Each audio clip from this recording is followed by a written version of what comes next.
Okay, today we're going to talk about human resource management. So let's start with what is human resource management. Human resource management is about managing the human capital within the organization. So there are three very broad aspects of human resource management. One is acquiring the talent, right? Bringing in people to the organization that are going to enable you to actually fulfill the organizational goals that you have in mind. Right, so bringing in people that are capable and they can actually do the tasks that you want to accomplish. Number two, training those people so that they actually have the right skill set to succeed within the organization, right? So training is going to be a very important aspect, especially in service organizations, but in general. And finally, compensating those people, right? So you want to have people that are motivated and that are working well, and compensation is an important aspect within that, right? So human resource management deals with, among other things, compensation, right? So what you're trying to do is you are trying to keep your employees happy, right? You want to have good talent that are well trained and that are happy, because happy people do a better job, right? And so it's a win-win situation. And it's absolutely essential for a successful organization to have human capital that is happy to be there and that are excited to work on the projects that are going to push the company forward. Now, like I mentioned before, there are three broad aspects that human resource management is going to be working on. So the first aspect is recruiting the people that are actually going to be coming to the organization and hopefully get the job done, right? And we're going to break down that into a couple of aspects. First, recruiting, then selection, right? So first, what you're going to do is you're going to get a pool of candidates, right, that are going to be suitable for your job. And there's going to be a number of technical aspects that you need to ascertain to make sure that the people that are in your pool of candidates are indeed worthwhile for the company. And then you're going to have some sort of selection process that enables you to select, hopefully, the most qualified and best fit candidates. Sometimes it's not only about qualification, it's also about the company culture and, you know, the aspirations and goals that the person actually have. So selection, it's a combination of both technical and also fit issues. And then finally, you need to do so staying within the legal framework that is established, especially here in the United States, and that hopefully prevents you from doing things like discrimination based on things like age or gender. We'll talk about some of the specifics to come, things like Title VII, etc. Okay, and then after you have acquired the human capital, right, the talent, now what you need to do is you need to make sure that they develop to their fullest potential. And to do that, you're going to have different functions within human resource management that are going to enable you to do that. First is orientation, making sure that the person actually feels welcome within the organization, so they actually know what they are expected to do, where they can actually get access to the resources that the firm has, that is going to enable them to do better, right? Next, you're going to have to make sure that they get adequate training for their position. They need to be able to have the right skill set that is going to enable them to actually fulfill their assigned jobs descriptions, right? And training is oftentimes an important aspect of this. Many organizations will have on-the-job training. You might actually go to external organizations to complete this training. There are multiple options. We'll talk about some of those later. Okay, and then finally, within the development, there's a feedback loop in here, which is that you need to assess the performance of the people to make sure that people are actually developing properly. So what this means is people need to understand what they are going to be assessed on, and not only that, they need to get feedback from you as to whether they are doing a good job or not. So if they are not, they can actually make changes so that hopefully their development within the organization will actually be on track, and maybe they might be considered for a higher up position within the organization, right? And finally, motivation, right, which is a very important aspect for human resource management, and this is going to be a function of both functional aspects like financial and benefits, but also motivating the workforce in terms of the culture that is within the organization that is going to enable people to be happy to actually come to work, right? And we'll talk a little bit about the financial compensation aspects, what are the different components, and also we'll talk a little bit about benefit. So within the human resource management, the first step is to actually decide on the number of employees that are actually required within the organization. So you're going to have to do some planning on this. In fact, in your business plans, you already have to look at, what's going to happen in the first 2 years of your business. Are you going to need to hire new people based on the activity that you're predicting to have? This is essentially the same idea, right? Looking at how the business is growing, and hopefully it's growing, right? You're going to have to make a determination about how many people you're going to need to hire and in what positions those people are actually going to be coming in, right? So the idea is, look at where you are and where you want to be. Also, because of external circumstances, or maybe the company is not doing a good job. When I'm talking about hiring, you also need to be considering potential layoffs if those are necessary. You can see that happening right now in a lot of organizations because of the current pandemic crisis, right? And sometimes in the form of layoffs, sometimes in the form of furlough, where they might not actually get paid for a period of time, but then they will be coming back within the organization in the same position. That's definitely a possibility. Now, when you are deciding on hiring new people, there are going to be a few documents that you're going to have to put together that are going to enable you to make sure that the people that you actually hire are the ones that need to be within that position, right? So the first step is conducting a job analysis. This is usually done through observation and also using experience of people that are in similar positions. And it's basically going to look at, a particular job, what are the kind of tasks and skills that are actually needed to complete it, right? So this is an internal process that is conducting within the organization. And the output of it will be a set of requirements that will actually make a candidate a good candidate for that particular job when they are hired in the future. Okay. The next thing that you're going to have to put together after you've conducted your job analysis is going to be a job description. This is essentially a formal written representation of what kind of tasks are going to be done by somebody who's going to be taking on that job, what kind of position they're going to have within the organization, how that position is going to relate to other positions within the organization, for example, in the organigram. And also it might discuss things like pays and potential benefits. That will be a formal written job description.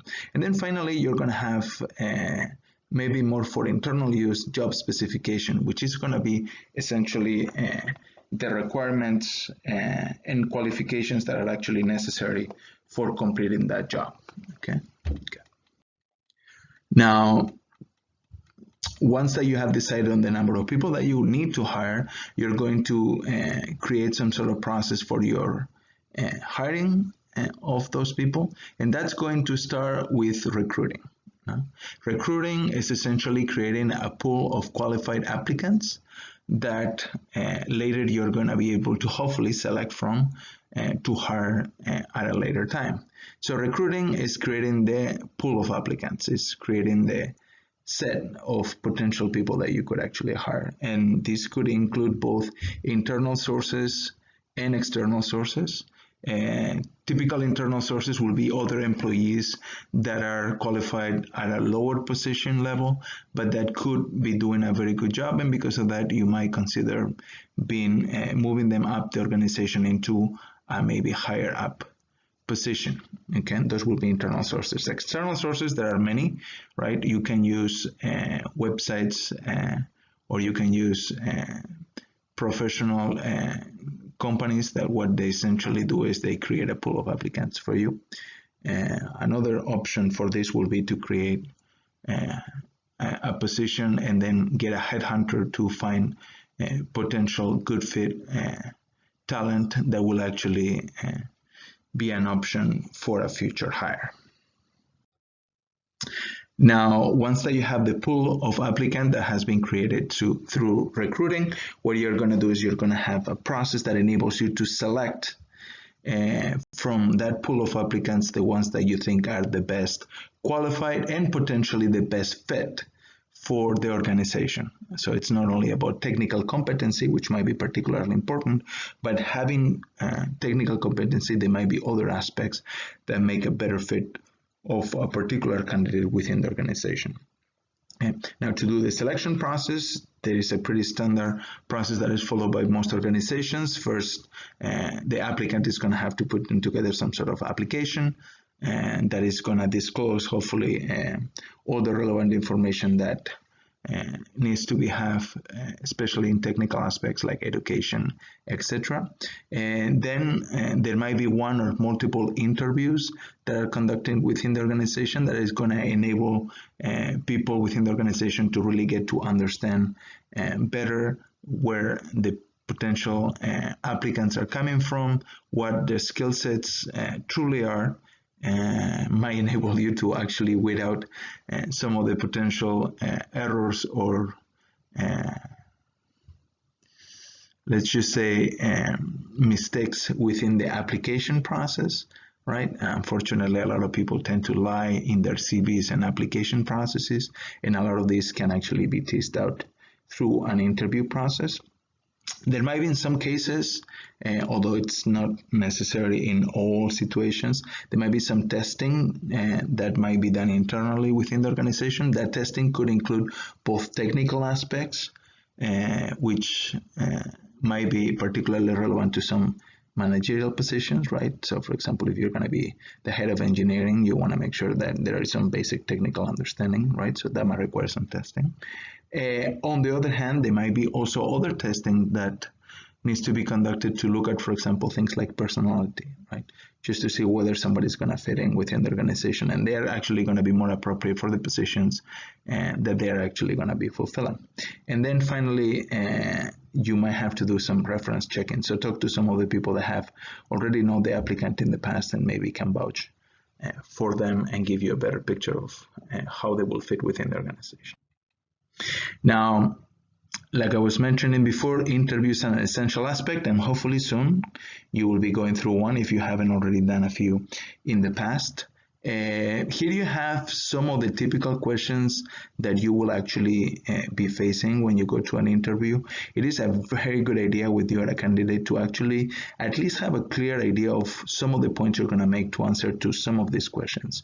I will say all these 10 questions are very good, especially think about some of the ones that maybe you haven't given that much thought of. What are your biggest strengths? Everybody's going to ask you that, so I'm sure you know that already. But also think about your weaknesses. And when it comes down to this, you need to be a little bit honest. Of course, don't put yourself down too much, but have a clear idea of what you can improve and have a path of how that improvement is going to happen.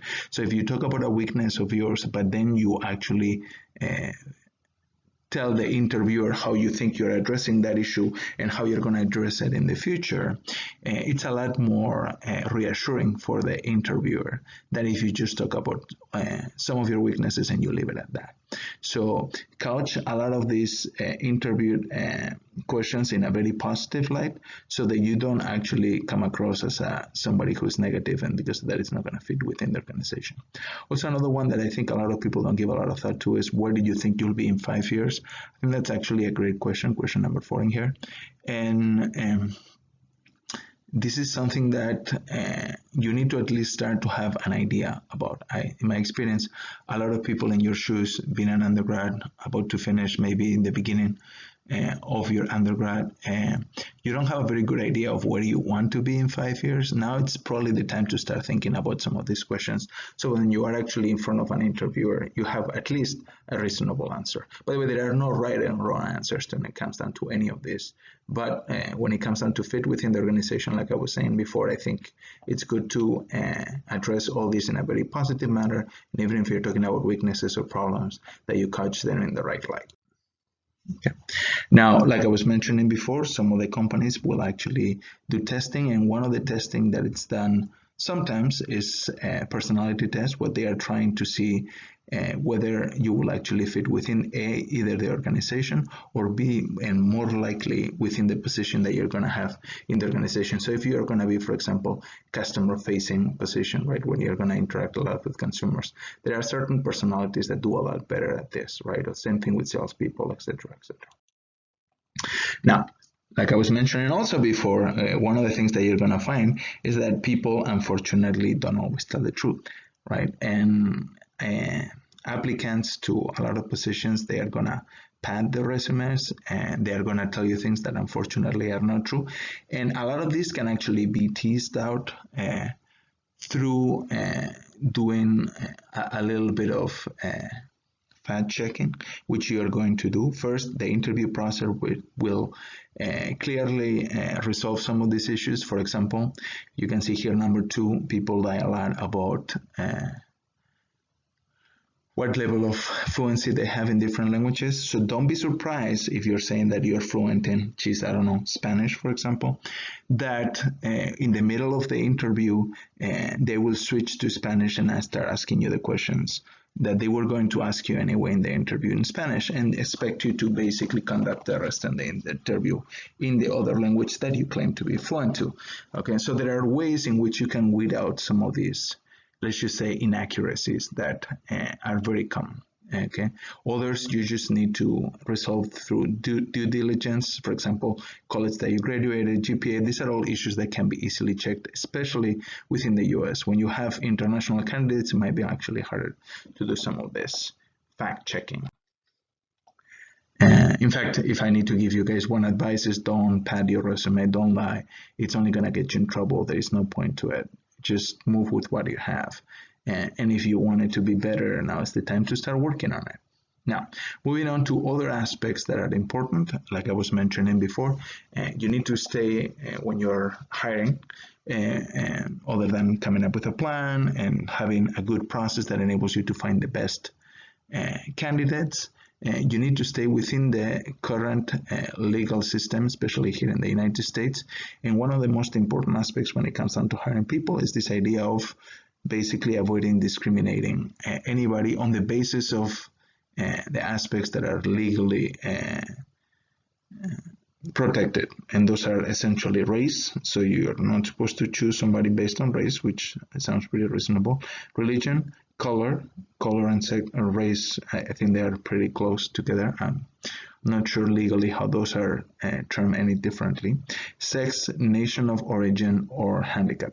Now, with the nation of origin in mind, unless you're dealing with somebody who has either a green card or they are now a U.S. citizen, there is a preference that is given to U.S. citizens, as it probably should be, because for you to bring somebody from another country, you need to actually demonstrate in this country that there is a shortage of people that have those specific qualifications within the country, and because of that, it will be too burdensome to just hire somebody, find somebody from the United States. So national origin, what that means is, if there is a sufficient applicant pool, which it may or may not be the case if you're talking about a very qualified individual.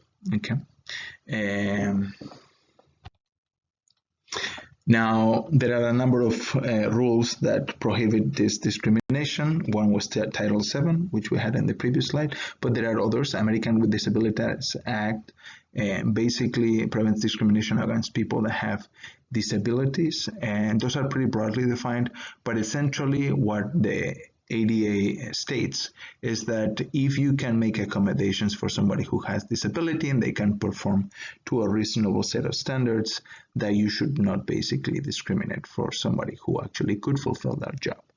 Okay, so that sounds like, important and actually good for society, right? And then you have Age Discrimination Act, mostly focused on older people, right? So people that are 40 and older, I guess I'm already starting to fall into some of discrimination categories, right? Given that I'm already over 40.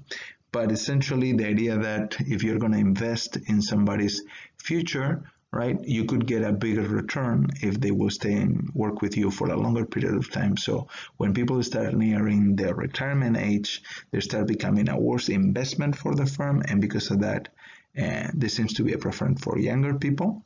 So to limit some of that, there is this clause in the law that prohibits you from just using age as the key factor for selecting applicants. And then finally, you have the Equal Pay Act, which essentially says if somebody's getting the same job done, they should get the same pay, which is a very capitalistic perspective, and I think it's phenomenal, right? I think a meritocracy works best.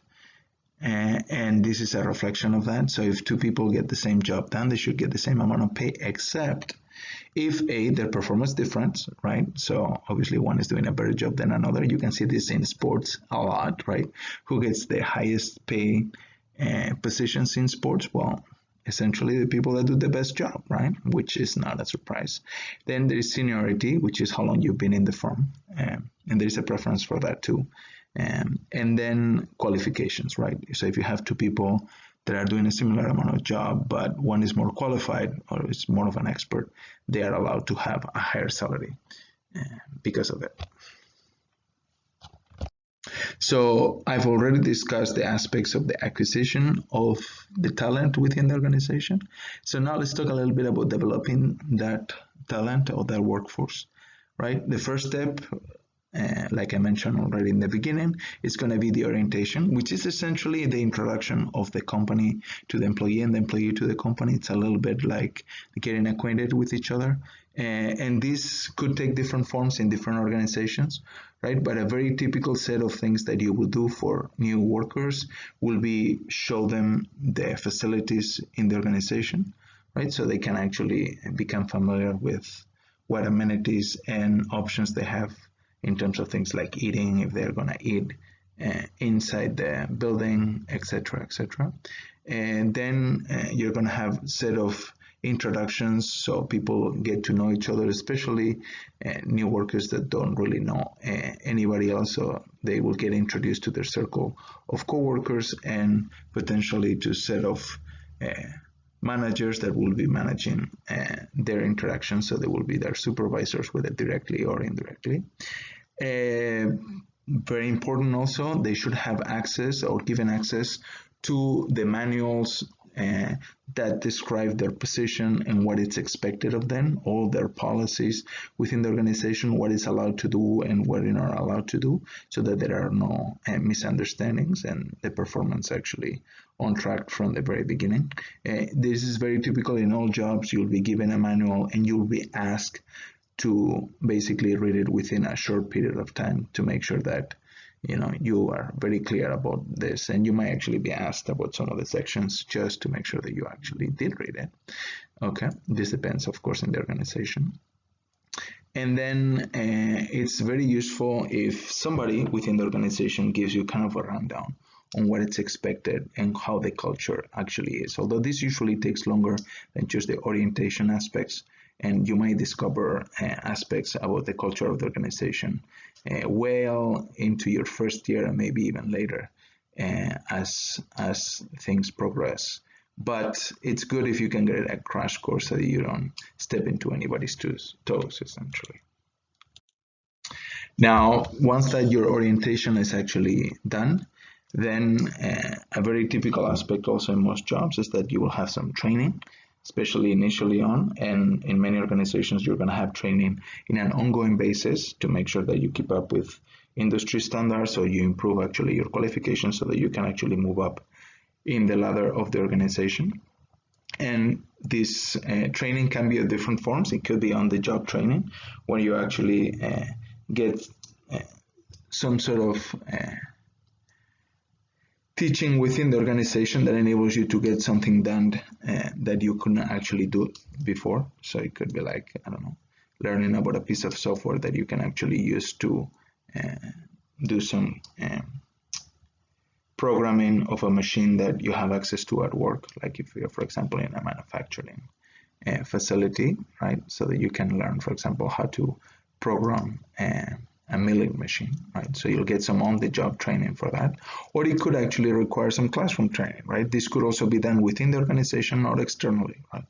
Where you're actually sent somewhere so they can actually give you training in whatever skill or knowledge is necessary for fulfilling your job.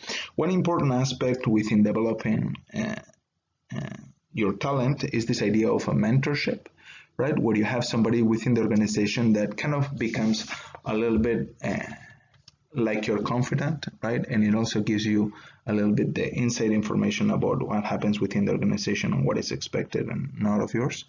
In my case, for example, I have had mentors in every organization that I've actually worked in the past, and I think sometimes they are a big help, other times maybe not necessarily. It really depends on how straightforward the organization is and what you need to know or not. I can think of, at least in one of the jobs that I have, had a mentor, and I think I talked to him once or twice in 7 years. So maybe in that situation, because of the job position, it was everything very straightforward. But in other instances, it's really very helpful if you can actually develop these strong links with somebody within the organization that already knows what is expected of you and how the culture actually works. So other than orientation and training, one of the most important aspects to help you in developing your career is going to be performance, right? You're going to be able to make adjustments to what you're doing based on, what feedback you're getting regarding your performance within the organization. So performance assessment is one of the most crucial and difficult things that managers actually do within the organization. Okay, and it is absolutely essential, like I was saying, because it gives essentially feedback to the employees and enables them to correct the course if they are stranding in some way from what is expected of them regarding the tasks that they need to accomplish within the organization. If you don't know you're doing something wrong, it's very hard, or it's very difficult for anybody to expect that you're going to make any changes to improve it, right?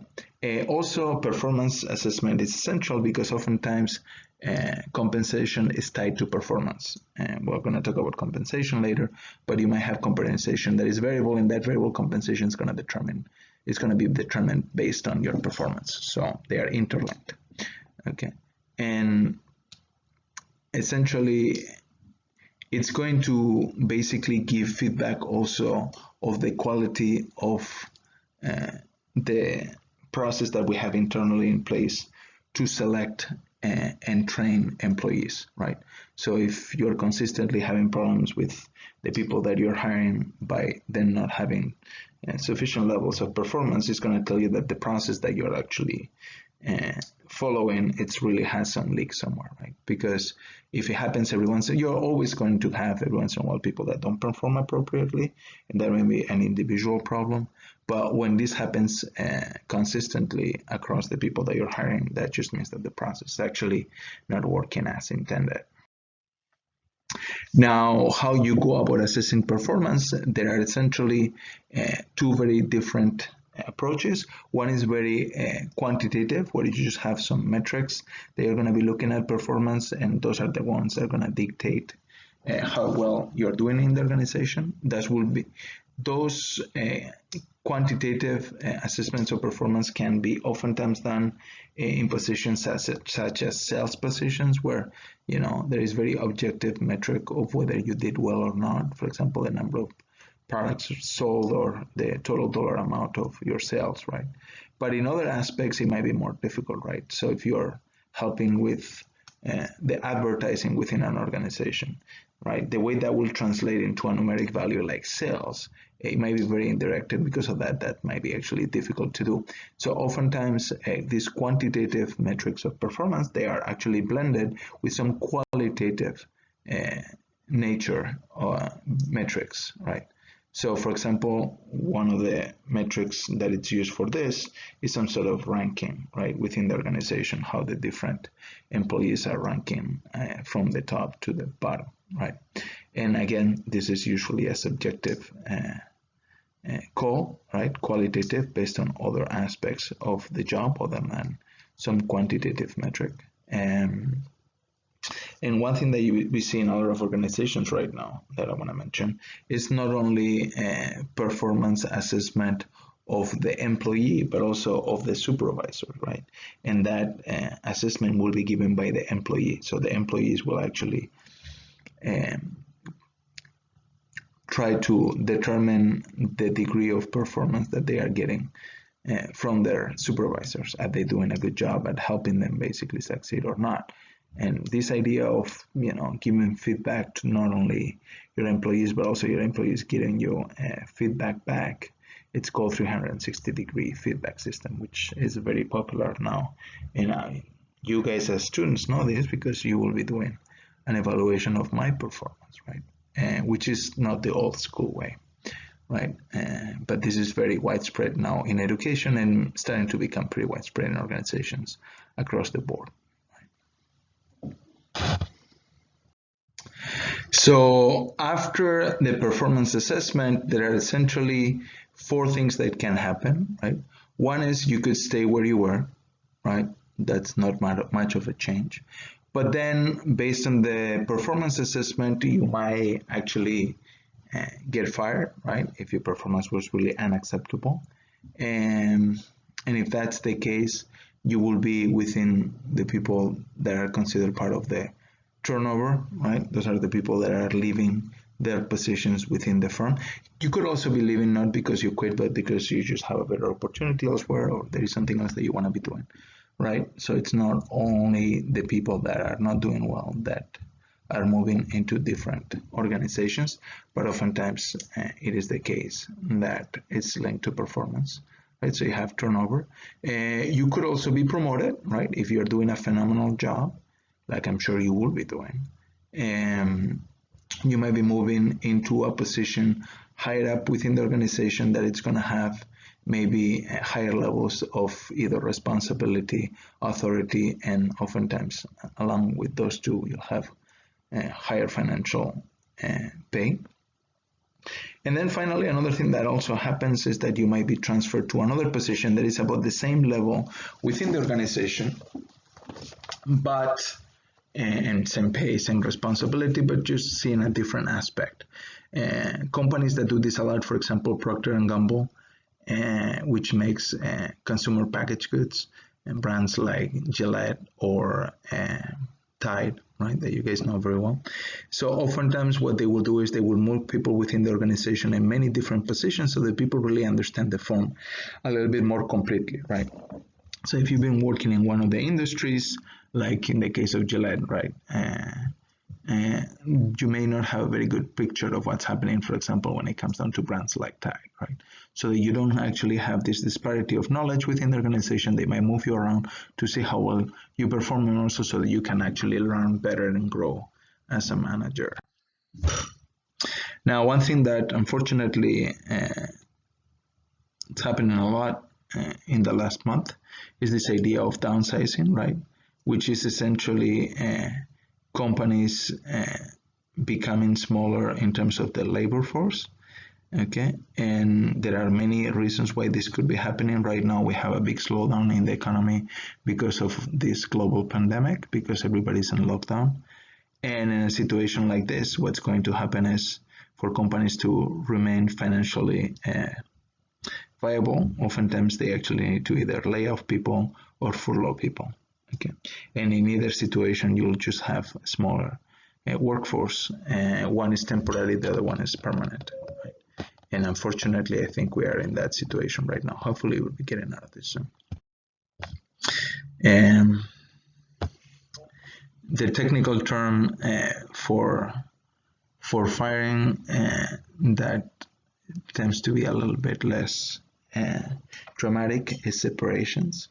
Right, and separations are either because the employee got fired, or also maybe because they just decided to leave the firm on their own terms, right? That could be because they are retiring, or maybe because they are going to a different organization, right? So those are separations. Now, traditionally, there was no requirement to be given any reason for firing somebody within the United States, but that has changed over the years, and now to fire somebody you need to have just cause, which essentially means that they were doing something that was pretty harmful for either the organization or maybe the employee themselves, right? And so you might have to go in front of a judge under some circumstances before you can actually fire somebody. Now, the reason why you don't want to be firing people other than because maybe it's morally not right, without a just cause, is because actually firing people is economically not a cheap thing to do. It costs a lot of money, especially in training, but also recruiting people. So finding people is costly, and training people is very, very costly. It's even more costly than finding them, right? So because of that, oftentimes it's not economically wise to actually fire people willy-nilly, on top of the moral and ethical issues associated with that. And one thing that you can also think about, especially with people that you are not firing, people that leave for other reasons, is to conduct an exit interview. And essentially what you're trying to find out is what are the reasons or the motives for people to leave. Oftentimes they're pretty straightforward, like if their spouse is moving to another city because of a job opportunity, they'll be moving with them, right? So situations like that, they are straightforward. But in other times, these exit strategies can unearth significant problems within the organization that otherwise we might not hear about, right? So if there is a supervisor that it's making the life miserable for all their supervisees, right? And the reason why they're leaving is because they just can't stand it, right? Or maybe because the culture within the organization is really not appropriate, right? That also happens. So if people are leaving for structural reasons, you want to know about this so that you can actually correct them. So these exit interviews can actually be very useful for that. And finally, let's talk briefly about compensation. So compensation, it's an important aspect of motivating the workforce, right? So they are working for you, you want to make sure that they are happy. And one of the things that make people happy is getting compensated according to the job and effort that they actually put in, right? So how are you going to go about compensating people? Well, first is you need to come up with an idea of how much you should be paying people for their work, right? And to do this, one thing that is useful is to conduct a salary survey, right? Or a wage survey, where you get to see how comparable work is getting paid by other companies in other places, right? So this is important piece, and that it's going to make sure that your salaries are competitive within the industry. Because of that, you're going to be able to attract more qualified individuals, and also you're going to be able to keep and retain people that are doing a good job. Okay, so you're going to have a lower turnover. So you want to make sure that your wages are actually competitive within the industry, and to do that, conducting a salary survey is actually useful tool. Now, financial compensation is going to have multiple forms, and it depends a lot on the industry and the position. A typical way of calling financial compensation is going to be wages, right? And wages are going to have multiple forms. Okay. Typical fixed wage is called a salary, right? Where you are given a certain amount of money for working for a certain period of time. This could be weekly, this could be monthly, or it could be yearly salary that you're discussing. Oftentimes when you're given a job offer, salary will be in yearly terms, but then obviously they will break it down for you so that you know how frequently you're going to get paid, etc. Okay, some jobs might have a commission associated with it, and that commission is going to be a function of some performance variables. So for example, if you're a salesperson, right, your commission might be a function of the sales that you actually achieve on a given period of time, right? And that commission is usually going to be percentage based, but it could also be a flat fee that you are given for X number of performance that you're achieving. Okay. You might have a bonus. A bonus is a quantity of money that is added to your standard wage depending on some performance metric. This performance, by the way, might actually be for the company as a whole. So oftentimes bonuses are tied to the performance of the company instead of to the individual. Okay. And you may have another way of doing the same thing as profit sharing, where you are given maybe stake in the organization through stock, or you're just given the chance of getting a percentage, usually a small percentage, of the profits of the organization to make sure that you help the organization, because if the company does better, you will do better as well. Okay. And now a very important aspect of compensation, it's not the wages themselves, but it's the benefits associated with the position. And so you guys can have a perspective of how important this is for the job. About 35% of your total compensation is going to be in benefits, most notably things like health insurance contributions by your employee, or it could be other benefits, other fringe benefits, like for example, you might be given access to some savings opportunities so you can invest in your future, things like retirement. And if you make a contribution to that, your employee will make a contribution as well, maybe matching up to a certain percentage how much money you're getting. And this is an important part of your compensation package.